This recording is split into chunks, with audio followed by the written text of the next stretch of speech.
Kun raadiyoo burqaa oduu jaarmiyaa waraana bilisummaa Oromooti. Akkam jirtu dhaggeeffattoota keenya oduu raadiyoo burqaa oduurraa qopheeffannee isinitti hima an urjii sabaati. Waraanni bilisummaa Oromoo godinaalee Oromiyaa hedduu keessatti tarkaanfii diinarratti fudhachaa jiruun milkii addaa gonfachaa jiraachuun barame. Duula abdii tokkummaa fi bilisummaadhaan waraanni bilisummaa Oromoo Baha Shaggar ona dugdaa keessaa diina qulqulleessee jiraachuun maddeen keenya nuuf ibsanii jiru. Akka maddeen keenya nuuf ibsanitti lola ona Fantaallee keessatti taasifameenis meeshaalee waraanaa hedduu booji'uun diina hedduu yoo du'an adabu baay'ee isaanii immoo madeessee jiraachuun barameera. Bifuma wal fakkaatuun lixa Shaggar ona Midaaqanyii, Coobii, Daannoo fi Waddeessaa keessatti waraanni bilisummaa Oromoo diina haleelaa jiraachuu maddeen achii nuuf ibsaniin hubachuun danda'amee jira. Gootichi waraana bilisummaa Oromoo idilee diina mancaasuu itti fufuun lixa Oromiyaa Gidaamiitti diina paatroolii lama guutuu dhabama kan godhe yoo ta'u, bobbaa duula abdii tokkummaa fi bilisummaadhaan diina irratti tarkaanfii gurguddaa fudhachuun dugda diinaarraa hidhannoo hiikkachuun mooraa qabsoo Oromoof galii godhaa jiraachuun baramee jira. Bifuma barameen waraanni bilisummaa Oromoo injifannoo Hararge lixaa ona Ciroo Araddaa Sheek Adam ganda Noolee keessatti waboon zoonii bahaa tarkaanfii laalessaa humna faashistii irratti fudhateen 7 du'aan adabuun 9 madoon adabee jira. Shawaa bahaa ona Boosetti ganda Dongoree Furdaatti qotee bultoota Jawwa Xabajjii fi Adoolessa bara 2024 keessa badii isaanii malee waraana bilisummaa Oromoo idilee fakkaachuudhaan guuramanii walgayii qaamni mootummaa baase irratti maaliif hirmaattan jechuun qarshii humna isaaniitii ol yoo adaban kaan ajjeefamanis jiraachuu maddeen keenya achirraa nuuf ibsanii jiru. Haaluma kanaan maqaan namoota kanneenii kan armaan gadii yoo ta'an Damee Roobaa Joorroo 500, Raggaasaa Loonee 500, Nagao maqaa abbaa fi meeqa akka adaban hin baramne, Magraa Kushee 400, Kabbadaa Guutamaa 100, Daadhii Magraa 270, Alamaayyoo Hirphoo 300, Yaamii Miidheeksoo Roobaa 300, Gurmuu Ida'oo 150, Yohaannis maqaan abbaa isaa adda hin baane ajjeefamee jira. Oduu biraatiin sababa qabsoo bilisummaa Oromoo keessatti hirmaannaa qabdu jedhuun bilchiginnaan Oromoota 350 ol ta'an mana hidhaa Naqamtee keessatti dararaa jiraachuun gabaafame. Mana hidhaa magaalaa Naqamtee ganda Duwwaa 5 fi Duwwaa 7tti argaman keessatti dararaa cimaa argaa kan jiran lammiileen Oromoo 350 ol ta'an dhimmi keenya sabni Oromoo fi addunyaan nuuf haa beeku jechuun eejensii burqaa oduu Oromiyaatti himatanii jiru. Hidhamtoonni kunneen ittaan mirga namoomaa hamaan mootummaa bilchiginnaatiin akka irratti raawwatamaa jirus himatanii jiru. Kana malees akka hidhamtoonni kunneen jedhanitti sagaleen keenya akka hin dhaga'amne maatii fi firrii akka nun dubbifne taasifamnee jirraa jechuun iyyatanii jiru. Itti dabaluunis hidhamtoota keessaa hedduun kanneen maatiin isaanii achi buutee dhabanii dhiisan akka jiran dhaammataniiru. Kanaaf jedhan kanaafuu hidhamtoonni kunneen uummanni Oromoo dhimma keenya beekuun sagalee akka nuuf ta'u qaama dhimmi ilaallatuttis akka nuuf gabaasu jechuun dhaammatanii jiru. Mootummaan abbaa irree bilchiginnaa lammiilee Oromoo 1000 lakkaa'aman mana hidhaa adda addaatti dararaa kan ammoo achi buuteen isaanii dhabamsiisaa akka jirus gabaafamaa turuun ni yaadatama. Egaan kabajamtoota dhaggeeffattoota keenya oduu raadiyoo burqaa oduu guyyaarraaf qabanne kana gammaa ture.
darbuudhae inammarini sori barriisa darbuuga'e inammaatini toli kamiseen baafani dololloon anceesisu ijaansi argeen gala yaanni keenan teessisu filloon tola baagada kuulee yamarrabe utuunsi buddee gale warra kee taraarame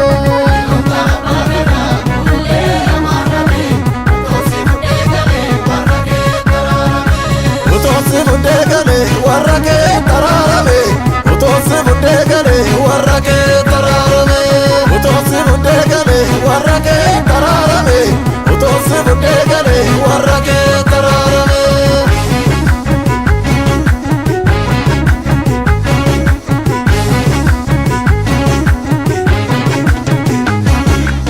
Keenya suutuma yaa'u adiin keessaa tabba baate ilkaan keessuutuma seeki adiin keessaa dhankalaate illoo dhiigaa naa murii ijeessa shoolee jala simaa miloo naa himi simaa miloo jaalala kuntuu urroo kootu yaa komooko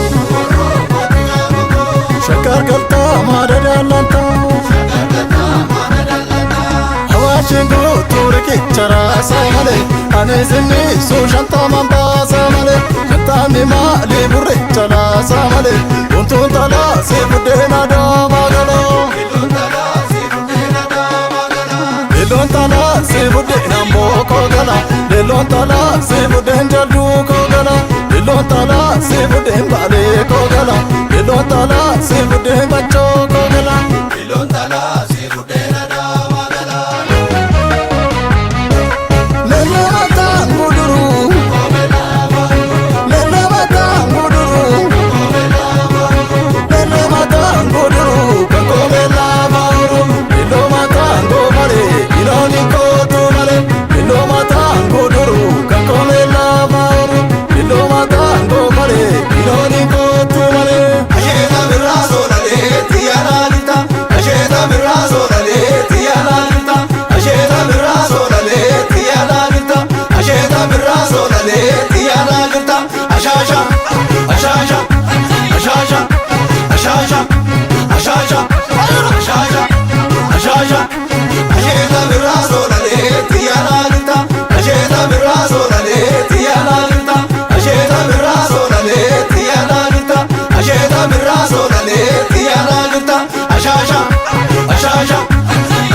Qabsoo uummataa da'oo godhanii fedhii ofiif dursa kennuun irbuu ganamaa dagachuun gantummaa fi dantaa buleeyyummaadha.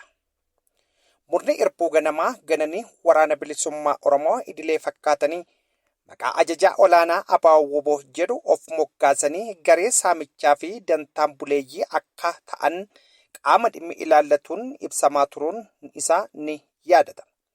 Haaluma ibsamaa tureen odeessi mooraa qabsoo hidhannoo kibba Oromiyaa keessaa miliqee ba'e akka jedhutti qaamni waraana bilisummaa Oromoo idilee fakkaatan waraana bilisummaa Oromoo zoonii kibbaa keessatti argamuu fi itti aanaa ajajaa olaanaa ABO jedhuun of waamu obbo Gammachuu Abbooyyee buusii maallaqaa maqaa waraana bilisummaa Oromootiin uummata keenya biyya alaa fi biyya keessa jiran irraa saamame dantaa isaatiif akka oolchaa ture barameera.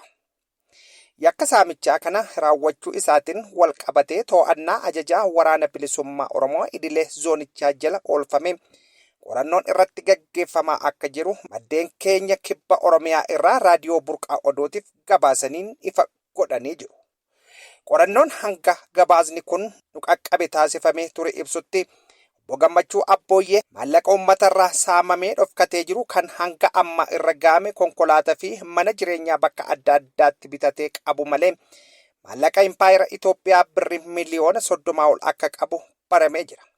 Odeeffannoo kana bu'uura godhachuun akka maddeen raadiyoo burqaa odootiif yaada fi xiinxala isaanii nuuf qoodanitti nama ajajaa olaanaa ABO jedhee of waamu obbo Kumsaa Dirribaa yookiin maqaa masoo Marroo jedhamuun beekamuu fi gorsaa murna badii kanaa of moggaasee biyya alaa madheeffatee jiru obbo Jireenyaa Guddataa yookiin Zalaalam jedhamu dabalatee tuutni ajajoota garee kanaa sadarkaa gubbaa hanga gadi jiran maallaqa uummataa obbo Gammachuu Abbooyyee caalaa kanneen dachaadhaan saamanii dantaa dhuunfaaf oolfachuu malu jechuun yaada isaanii ibsuudhaan uummanni madda qabeenya kanaa ta'uun murna waraana bilisummaa Oromoo idilee fakkaatan kanneen qabee gaafachuu akka qabu dhaamsa isaanii dabarsanii jiru.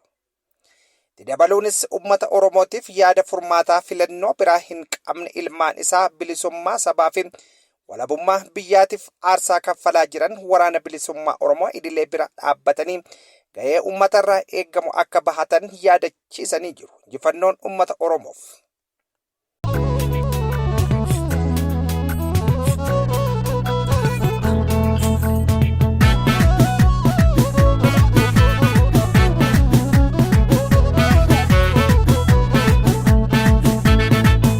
Babbaroda kai sabab dula sabnin dulle kabajan kabun keessa sabakeetiif situ dargaggeessa ina danga darbekamin teessa Oromoo keetiif situ dargaggeessa ina danga darbekamin teessa Babbaroda kai sabab dula sabnin dulle kabajan kabun keessa sabakeetiif situ dargaggeessa ina danga darbekamin teessa Oromoo keetiif situ dargaggeessa ina danga darbekamin teessa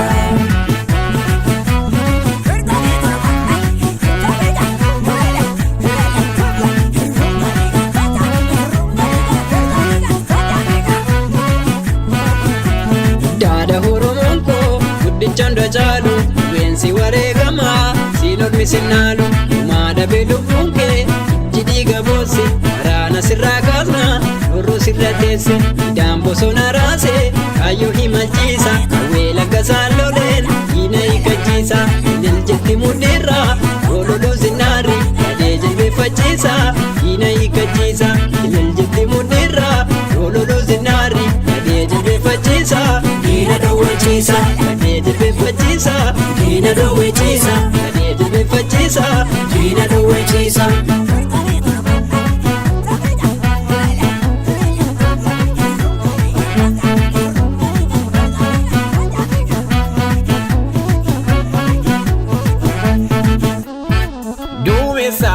Jarkeesi urriidha akka odeessitu lolliin taatu yaaseestu oolmaa goota hin beektu lugni dhiisi beemmoo gorbu'i urjii lakkaa'ichiisi oolmaa goota hin beektu lugni dhiisi waan laggaan bu'i urjii lakkaa'ichiisi beenya marbu'i urjii lakkaa'ichiisi been gudarbu'i urjii lakkaa'ichiisi been arsii bu'i urjii lakkaa'ichiisi been gujii bu'i urjii lakkaa'ichiisi. Yona yona, nadeen taphachuu yona. Yona yona, naan taphachuu yona. Yona yona, harkaan taphachuu yona. Yona yona, nadeen taphachuu yona.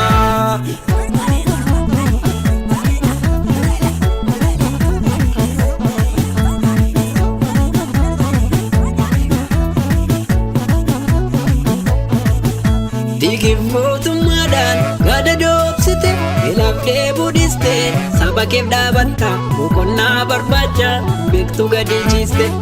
Mootummaadhaan gada dhoobsite ilaaftee buudhiste saba keef dhaabatta boqonnaa barbaacha beektu gadi ciiste. Galatoomaa jenna Oromiyaaf jecha warri taatan aarsa lafee dhiigni keessaan riqicha nuuf ta'e seenatu sirbaasa. Galatoomaa jenna Oromiyaaf jecha warri taatan aarsa lafee dhiigni keessaan riqicha nuuf ta'e seenatu sirbaasa. Yaa allaattii tiyya dhaamsanarraa fuudhii jaallan koonnaaf gahi ilma kee gahuudhaaf wanta si daangessu dura kee irraa dhayi.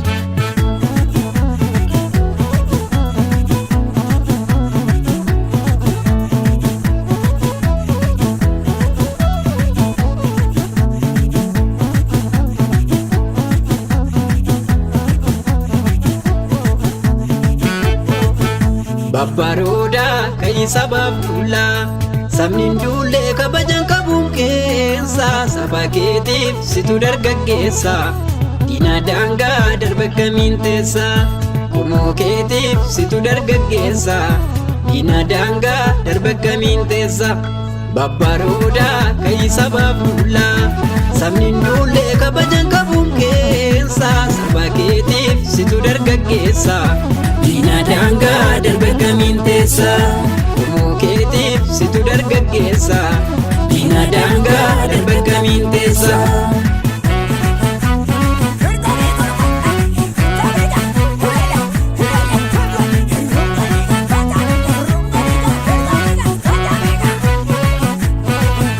Babbarode galma etashino jallu abuna gachisi babbarode galma chokunde fi chobi inchirra shigumi